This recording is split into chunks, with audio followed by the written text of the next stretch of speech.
passer pour des auteurices aigries dont personne ne veut soutenir le travail? Non, parce que si c'est le cas, si votre but c'est d'attaquer la communauté littéraire qui ne fonctionne pas comme vous ou que vous ne comprenez pas, si votre but c'est ça, c'est de vous mettre à dos les auteurices qui ne travaillent pas comme vous êtes sur la bonne voie, hein. Félicitations d'ailleurs. Bon, un peu de contexte, shall we? Bonjour à toutes et à tous, j'espère que vous allez bien, je vous souhaite un bon dimanche et je vous remercie de passer ces quelques minutes en ma compagnie. Si jamais c'est la première fois que tu tombes sur ma chaîne, bienvenue. Je m'appelle Goodnight Sea Lullaby et je suis une auteurice francophone de SFFF Queer. Ma première nouvelle, La Night Marguerite, a été publiée dans l'anthologie Sorcellerie végétale des éditions L'Imaginarium en avril dernier. Et tu pourras me retrouver, si tu le souhaites, l'année prochaine, en 2024, dans le deuxième volume des anthologies Nos Identités chez Rajo, avec ma nouvelle Conseil d'abeilles. Pour le moment, je peux pas vous donner plus d'informations, même si j'en ai très envie. Et pour celles qui me connaissent, celles qui sont abonnées à cette chaîne depuis un petit moment, désolée pour l'absence. En ce moment, c'est assez compliqué. Et j'avais même pas prévu de filmer une vidéo aujourd'hui, mais en fait, il se trouve qu'en ce moment, vous me gonflez. Et quand vous me gonflez, en général, j'ai besoin d'en parler à quelqu'un. Et comme j'habite toute seule et que mes amis sont pas très branchés communauté littéraire, ne savent pas trop ce qui se passe, et ben je suis obligée de venir me plaindre directement chez vous. Mais d'abord, on a dit qu'on allait remettre un petit peu de contexte. C'est le mois de novembre, c'est le NaNoWriMo. Celles et ceux qui ne savent pas ce qu'est le NaNoWriMo, laissez-moi vous présenter ce formidable challenge dont je suis une adepte depuis 8 ans, je crois maintenant. On part du principe qu'un roman, un petit roman, doit faire minimum 50 000 mots. C'est à peu près le nombre de mots qu'on donne pour justement un petit roman. Il peut en faire plus, et s'il en fait moins, on part du principe que c'est une novella, novelette, bref, une nouvelle. Il y en a plein. Il y a plein de formats d'écriture. Mais donc, on part du principe qu'un roman, ça commence à 50 000 mots. Et du coup, il y a plusieurs années de ça, parce que ça commence à remonter, des Américains ont décidé de créer un challenge pendant le mois de novembre. Du 1er au 30 novembre, il faut écrire un roman, soit 50 000 mots. Oui, en un mois. En un mois, écrire le premier jet. Et c'est là-dessus qu'on va se concentrer parce que ça va aussi être important pour la suite. Regardez bien mes lèvres. Le premier jet d'un roman de minimum 50 000 mots. Ça fait des années que ce challenge réunit des auteurs et des autrices du monde entier. Tous les mois de novembre, on se met ensemble et on écrit. Vous en avez également deux autres de ce genre de challenge dans l'année, un en avril et un en juillet, qui s'appellent des camps NaNoWriMo. Et ces camps NaNoWriMo ont pour seule différence que vous décidez vous-même de quel objectif vous vous mettez. Mais il se trouve que depuis quelques années, et même pour le NaNoWriMo, les autoristes décident de ne pas se mettre 50 000 mots, ou de s'en mettre plus ou de s'en mettre moins, selon leur capacité d'écriture. Et donc, ça fait des années que je m'empêche de faire cette vidéo, parce que ça fait des années que vous râlez. Ça fait des années qu'on a des autoristes aigris, des autoristes qui adorent cracher sur les autres, qui parlent toute la journée de à quel point le NaNoWriMo et le camp NaNoWriMo c'est un challenge débile, que nous ne sommes pas des vrais autoristes si on participe à ça, que ça fait des livres de merde, que ça fait des machins, que personne ne peut être publié après le NaNoWriMo, que si vous n'arrivez pas à écrire 50 000 mots en un mois, c'est pas grave, on vous en veut pas. Vous n'êtes pas obligé de taper sur ceux qui essayent. Oui, parce qu'essayer c'est le terme en fait. Au final, à la fin du camp NaNoWriMo, il n'y a rien.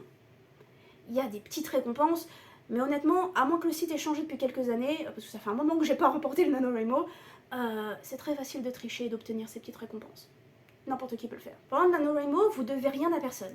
Vous n'êtes pas en compétition avec les autres auteurs, autrices. Il n'y a rien à gagner à la fin, à part la satisfaction d'avoir avancé. Du coup, oui, moi de mon côté, ça fait des années que je le plante, le NaNoWriMo. Parce que oui, ces aigris ont raison, on a un boulot et que écrire 50 000 mots, c'est compliqué en un mois. Pour pas dire impossible. Il y en a qui y arrivent, hein, mais c'est compliqué. Parce que le but du NaNoWriMo, c'est que c'est un challenge.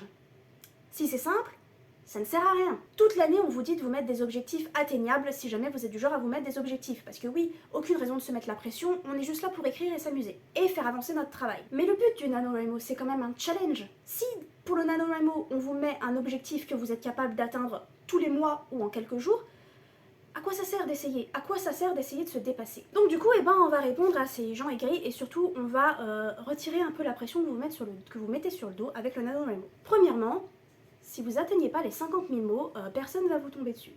Littéralement personne. Ça fait des années que je forme mon NaNoWriMo et pourtant, je suis toujours aussi surexcitée à l'idée d'y participer. Parce qu'en fait, les 50 000 mots et le roman, c'est pas le plus important pour moi. Le plus important, c'est que pendant le mois de novembre, il y a vraiment la sensation de communauté. Peut-être que c'est ça qui énerve les autres, c'est que vous savez pas ce que c'est qu'une communauté et que personne veut soutenir votre travail. Peut-être, peut-être. Pendant le NaNoWriMo, on écrit tous ensemble. Il y a des Discords qui sont créés, des groupes Instagram, des groupes WhatsApp. Il y a des gens dans des pays parfois qui se réunissent pour écrire ensemble. En gros, on se motive. On se soutient. Je vais être honnête, moi j'utilise beaucoup les réseaux sociaux pour m'aider à avancer sur mes romans. Il m'arrive souvent de poser des questions, que ce soit pour des recherches que j'arrive pas à faire, sur l'édition, sur tout ça.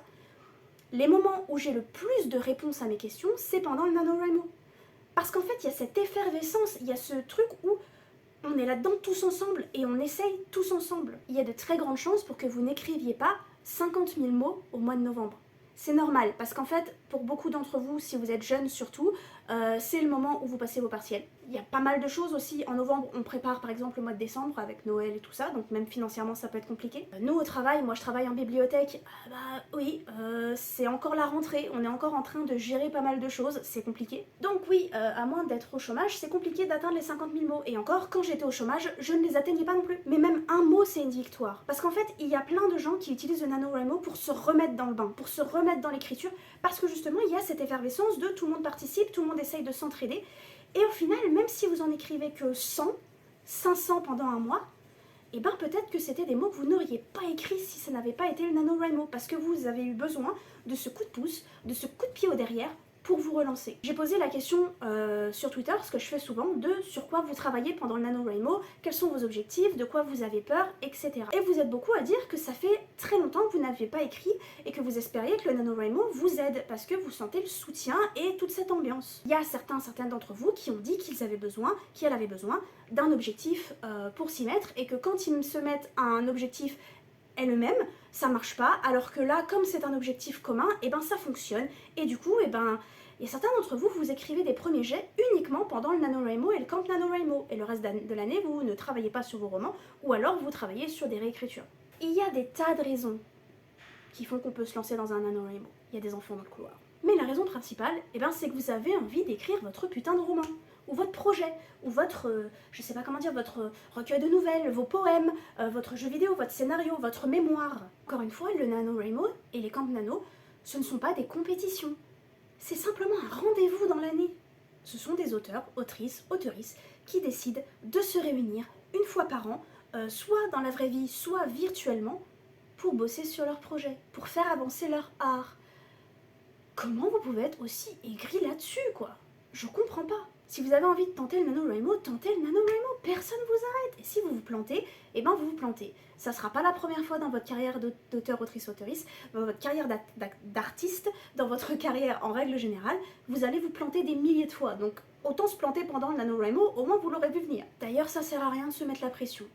Encore une fois, si vous ratez, vous ratez. D'ailleurs, ne pas atteindre les 50 000 mots, c'est pas raté. Parce que si vous en avez écrit, je me répète, 10, 100, 500 pendant un mois, alors que ça faisait des années que vous n'aviez pas écrit, ou alors parce que vous n'arrivez pas à écrire autant d'habitude pendant un mois, c'est une victoire. En un mois, vous avez écrit seulement une page, mais félicitations.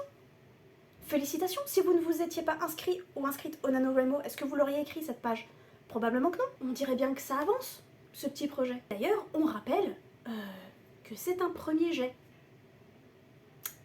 Il y en a vraiment, vous vous dites auteur, autrice, auteuriste, mais on a vraiment l'impression que vous n'avez pas la moindre idée de quoi vous causez. Ce que vous écrivez pendant le NaNoWriMo, c'est un premier jet. Un brouillon, si vous voulez, parce qu'apparemment, vous savez pas trop les termes, vous savez pas trop comment ça fonctionne. Ce qu'on écrit pendant le NaNoWriMo, c'est un brouillon. Le premier jet, tous les auteurs, autrices, auteuristes, ils passent par là. Que vous soyez jardinier, architecte ou ce que vous voulez entre les deux, que vous ayez fait un plan ou non, vous allez avoir un premier jet. Et laissez-moi vous apprendre la dure vérité qui est que ce premier jet, que vous l'écriviez en 2 jours, en un NaNoWriMo ou en 20 ans, il va pas être terrible. Il sera pas à la hauteur de vos attentes et il sera certainement pas à la hauteur des attentes de maisons d'édition.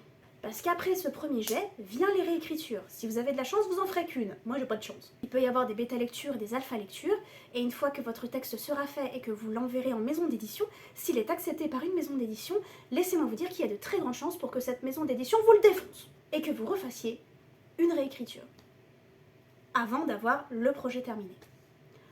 Donc, comment est-ce que ça peut être un mauvais roman, ce qu'on écrit pendant le puisque ce n'est qu'un premier jet comme les vôtres.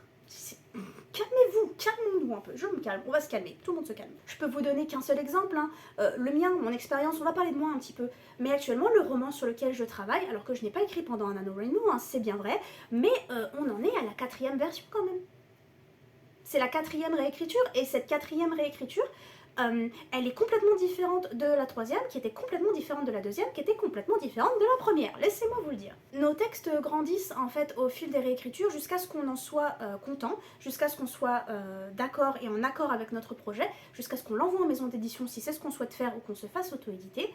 Et parfois même là, on n'a pas fini de bosser dessus. Parce qu'un roman, ça se travaille. Un premier jet, ça se travaille. Et évidemment, d'ailleurs si jamais il y a des personnes qui sont un peu bercées d'illusions dans le fond, peut-être que je vais vous briser un truc, peut-être que je vais retirer un pansement, mais évidemment qu'un texte écrit uniquement pendant le NaNoWriMo, un premier jet écrit pendant le NaNoWriMo, n'est pas publiable tel quel. Mais c'est évident, le but du NaNoWriMo, c'est de se lancer dans un truc et de commencer un projet. Le NaNoWriMo, ce n'est que le début.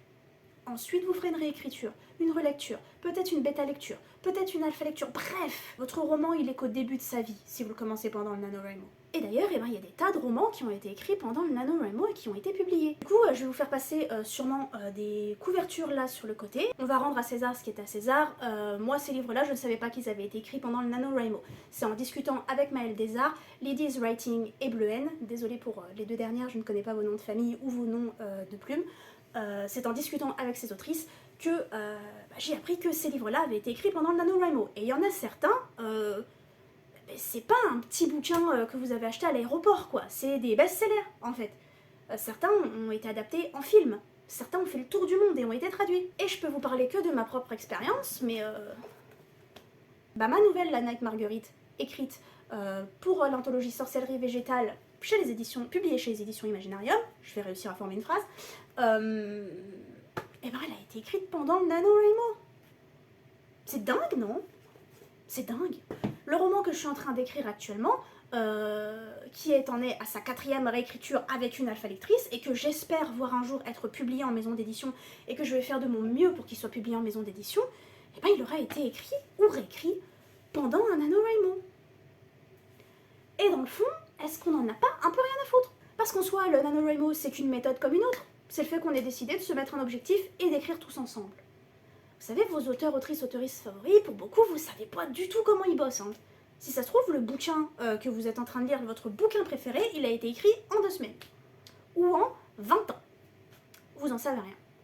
Et la réalité, c'est qu'on s'en fout. Mais alors complètement, rien à carrer. Hein. Moi, perso, quand j'ouvre un bouquin, j'en ai rien à péter de comment il a été écrit. Je veux juste savoir s'il me plaît ou pas. Donc, est-ce qu'on n'arrêterait pas de cracher sur les autres? Et de laisser les autres profiter de l'écriture à leur façon. Vous faites le NaNoWriMo, c'est super. Vous ne le faites pas, c'est super. Et dans les deux cas, encore une fois, on s'en fout, mais alors, rien à péter, rien à foutre. Moi je sais juste que tous les mois de novembre, je suis trop contente d'avoir un objectif et d'avoir l'impression d'écrire avec plein de monde. Oui, il y a ce côté où je me sens un peu plus autrice parce que je repousse mes limites. Parce qu'il y a un truc qu'il faut savoir aussi, oui évidemment qu'écrire 50 000 mots c'est compliqué, mais pendant le NaNoWriMo, quand on est motivé ou quand on en a envie, on essaye de se donner plus les moyens de le faire. Pendant le mois d'octobre, le soir quand je rentrais, j'allais me coucher, quand je rentrais du boulot. Maintenant quand je rentre du boulot, je me dis allez tiens, je vais essayer d'écrire un petit peu. Parce que je sais qu'on est en plein NaNoWriMo et que du coup je suis motivée à participer. Au moment où je filme cette vidéo, je suis en congé, je reprends le travail mardi, et j'ai énormément avancé pendant ma semaine de congé. Et ça n'a rien à voir avec le fait que j'étais en congé, ça a à voir avec le fait qu'on était en plein NaNoWriMo et que donc je me suis motivée.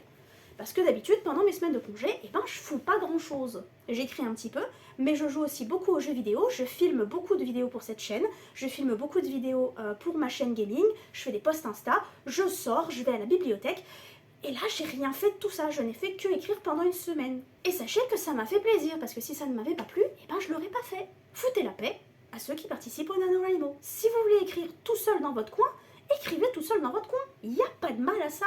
Si vous voulez pas vous donner d'objectif, si vous voulez pas participer au camp nano parce que ça vous fout la pression, ce que je peux tout à fait comprendre, le faites pas. Ça fait pas vous des auteurs, autrices, autoristes meilleurs que nous. Nous, tout ce qu'on veut, c'est écrire.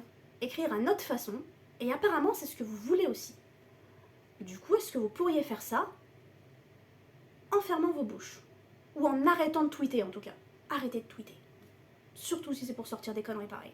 Voilà, j'ai fini de râler. Du coup, j'espère quand même que cette vidéo vous a plu et que vous n'avez pas été trop vexés. Je ne peux pas promettre qu'il y aura une vidéo la semaine prochaine. En tout cas, n'hésitez pas, comme d'habitude, à commenter, partager et vous abonner sur cette chaîne pour l'aider à grandir. Et aussi parce que j'adore discuter du NaNoWriMo. Si vous voulez venir dans les commentaires me parler de votre NaNoWriMo, de pourquoi vous le faites pas, sur quoi vous allez travailler, tout ça, ça m'intéresse.